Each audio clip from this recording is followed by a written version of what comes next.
In the winter of 1944, Lieutenant Mark Ellison stood on a muddy ridge in the Ardennes, staring into a forest that seemed far too quiet.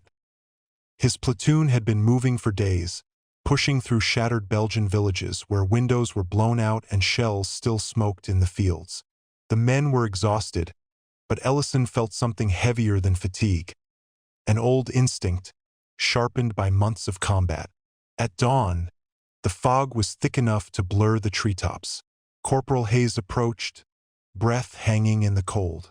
"Sir, patrol spotted movement. Probably Germans. Maybe a probing group." Ellison didn't hesitate. He'd seen this pattern before in Normandy and at the Siegfried Line. The Germans tested a position gently, then struck with everything they had. Waiting meant dying. "Get the men up," Ellison ordered. "We hit them first." Some of the new replacements looked at him with surprise. Other Allied units often took cover, built up defense, waited for orders. But American units, especially those who'd survived the summer battles, had learned the hard way. Aggression saved lives. The platoon moved silently through the trees, boots sinking into wet leaves. The distant rustle of branches told Ellison they were close. He raised his hand, signaling a halt. Through the fog, he saw silhouettes, German soldiers setting up a machine gun position. "They're preparing a base of fire," Hayes whispered. Ellison exhaled once, steady and final. "On my signal." He counted 3 seconds in his head. Long enough to confirm what he was seeing, short enough not to lose the moment. Then he dropped his hand. American rifles cracked through the forest. The Germans froze, completely unprepared for an attack from a force they hadn't even located yet.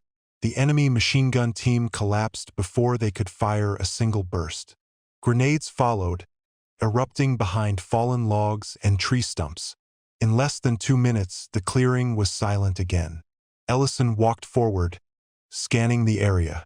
The Germans had been part of a larger unit preparing to hit the American lines. His decision had disrupted the attack entirely. Hayes looked at him. "How'd you know, sir?" Ellison adjusted his helmet, still listening to the woods. "Because if we wait for them to hit us first, we don't get a second chance." The men nodded. They understood. In that frozen forest, the American instinct to strike before danger fully formed had saved them again. In the spring of 1943, Private James Harlan arrived at Camp Pickett expecting the calm routines he'd seen in recruitment posters. Instead, the first thing he witnessed was an instructor kicking down a door and shouting at recruits to charge a trench filled with smoke. Nothing about the new U.S. Army training program was gentle. War had changed, and the Army was reshaping itself to match it. Captain Warren, a veteran of North Africa, stood before Harlan's platoon on their first morning. His face was tanned, his uniform dusty from the field. "Listen up," he barked. "You're not here to hide behind sandbags. You're here to move, to attack, to close with the enemy before he closes on you." The men were pushed harder than any of them expected. Live-fire exercises cracked overhead as they crawled through mud. Instructors ran alongside them, shouting corrections, forcing them to think under pressure. The goal was simple: eliminate hesitation, replace fear with instinct. One exercise burned itself into Harlan's memory. The recruits were marched to a mock village built from wooden shacks. "This is based on real German defensive layouts," Warren explained. "You'll take it building by building. Fast. Violent. If you pause, you die." When the whistle blew, Harlan's squad sprinted forward. He kicked in a door the way he'd been taught, low, hard, fast. Smoke grenades hissed. Simulated machine gun fire rattled overhead. The drill was chaotic, overwhelming, and deliberately terrifying. But each time they repeated it, the squad moved quicker, more confidently. During a break, Sergeant Morales, who had fought in Tunisia, sat beside Harlan. "You want to know why we train like this?" Morales said quietly. "Because the Germans don't wait for you to feel ready. If you freeze for 1 second, they own you. Aggression keeps you alive. By midsummer, the recruits had transformed. The timid farm boys and factory workers who first arrived now cleared obstacles with purpose, communicated under stress, and reacted instantly to threats. The army was building something new, a force trained not only to endure combat but to dominate it. Months later, Harlan would land in Sicily. As German shells burst in the distance, he realized something surprising. He didn't hesitate. He moved automatically, just as Captain Warren had drilled into them. Aggression wasn't just a tactic anymore. It was who they had become. By late 1944, Corporal Daniel Mercer understood one thing clearly. American counterattacks didn't begin with soldiers, they began with firepower. On a cold morning outside the Belgian town of Hosingen, he and his squad crouched behind a stone wall as German artillery thundered in the distance. The Battle of the Bulge had erupted, and everywhere along the front, U.S. units were being tested. Lieutenant Briggs knelt beside Mercer, pointing toward a ridge where German infantry were gathering. "We're not waiting for them to hit us," he said. "We're hitting them first. Firepower leads, we follow." Seconds later, the order came. A radio operator called in coordinates, and within moments the valley shook. American artillery, 105s and 155s loaded to the limit, began hammering the ridge. The ground trembled as explosions walked across the hillside, scattering German units and breaking their formation before they could advance. Mercer felt the familiar mix of fear and adrenaline, but training took over. When the shelling paused, a Sherman tank rolled forward, its engine rumbling like distant thunder. Its 75mm gun fired, sending a blast of dust and smoke across the field. "That's our signal," Briggs shouted. The squad surged out from cover, moving while the tank laid down suppressive fire. A Browning automatic rifle opened up beside Mercer, its heavy bursts cutting through the winter air. Every American weapon had a role: rifles to push forward, the bar to dominate mid-range, tanks to crush strong points, artillery to smash enemy morale before the first step of the attack. As they advanced into the tree line, they found abandoned German helmets and empty ammo crates. The enemy had been forced to fall back faster than anticipated. Mercer realized the power of what he had just witnessed. The Germans were skilled, hardened, and aggressive, but American firepower hit like a hammer before they could even lift their shields. After securing the ridge, the men gathered around the tank for warmth. Snow drifted quietly around them, the chaos of battle fading. "We counterattack because our guns get there first," Briggs said, wiping mud from his gloves. "That's the difference. That's why we hold." Mercer nodded, staring across the smoking horizon. It was true. The American soldier was brave, but bravery alone didn't win battles. The ability to unleash overwhelming, coordinated firepower, faster, louder, and harder than the enemy expected, made every counterattack not just possible, but decisive. In early 1944, near the shattered town of Cannes, Sergeant David Miller of the U.S. 30th Infantry Division found himself temporarily attached to a British unit preparing for an assault.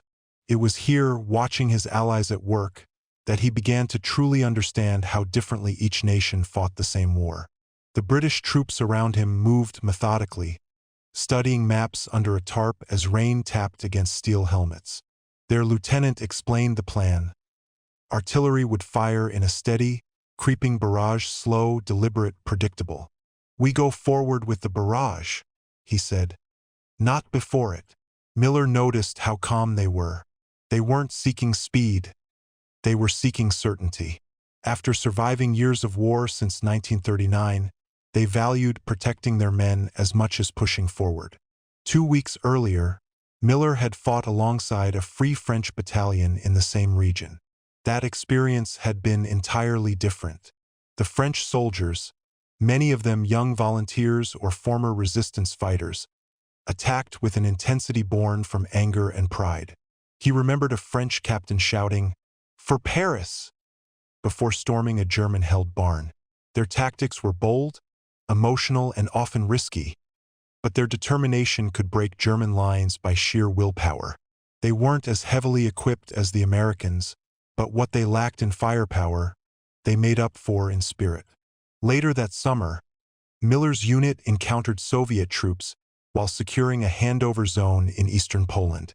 The Red Army column that rolled and looked battered. Tanks patched with welding seams, uniforms mismatched, faces drawn from exhaustion. But their discipline was unmistakable. A Soviet major shared stories through a translator. How they launched massive assaults supported by overwhelming artillery, how losses were expected, how speed and pressure mattered more than precision. The Soviets fought like a storm, relentless, crushing, always moving forward. They had learned to win through endurance and sheer mass, forced by years of brutal fighting on their own soil. That night, sitting beside a smoky British field stove, Miller reflected on what he had seen. The British fought carefully, valuing survival. The French fought passionately, driven by liberation. The Soviets fought relentlessly, hardened by unimaginable sacrifice. Each nation's style grew from its wounds, its history, and its needs. And together, despite their differences, those styles formed a single force powerful enough to defeat the Axis. By late 1944, deep inside the Hurtgen Forest, Corporal James Turner of the U.S. 9th Infantry Division learned firsthand what American counterattack doctrine truly meant. The forest was a maze of shattered pines, mud, and hidden German bunkers, one of the worst places an infantryman could fight. But it was here that the effectiveness of relentless American counterattacks became impossible to ignore. One freezing morning, Turner's platoon was hit by a sudden German assault.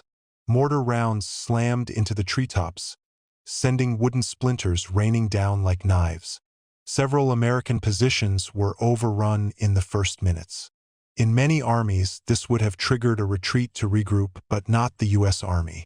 Within minutes, Lieutenant Harris gave the order, "Counterattack immediately. Don't let them dig in." Turner and his men didn't wait for perfect coordination or reinforcements. They charged back through the smoke, supported by bar gunners firing from the hip and a pair of M1 Garand riflemen covering every movement. The Germans, expecting a fallback, were caught completely off guard. They hesitated, and that hesitation was fatal. This pattern repeated across Europe. After defending the crossroads near Aachen, Turner's division launched 3 rapid counterattacks in a single day, pushing back a force twice their size. American units learned that acting quickly prevented the enemy from reorganizing, reinforcing, or fortifying captured ground. Even small squads turned defense into offense with startling speed. The same doctrine was visible during the Battle of the Bulge. When the Germans smashed into thin American lines, U.S. units responded with aggressive local counterattacks, not waiting for full divisions to assemble. These small but constant blows slowed the German advance, disrupted their timetable, and bought precious hours until reinforcements arrived. General Eisenhower later wrote that these immediate counterpunches were crucial to stopping the Ardennes offensive before it reached Allied supply lines. Back in the Hurtgen Forest, Turner's platoon eventually reclaimed every lost position. The Germans retreated deeper into the woods, leaving equipment scattered in the mud. Turner looked around at his exhausted squad, faces black with smoke, hands trembling, uniforms torn. But they had one. It wasn't luck. It wasn't even overwhelming firepower alone. It was the American habit of answering every attack with a stronger, faster, more determined counterattack. And on battlefields across Europe, that habit turned desperate moments into victories.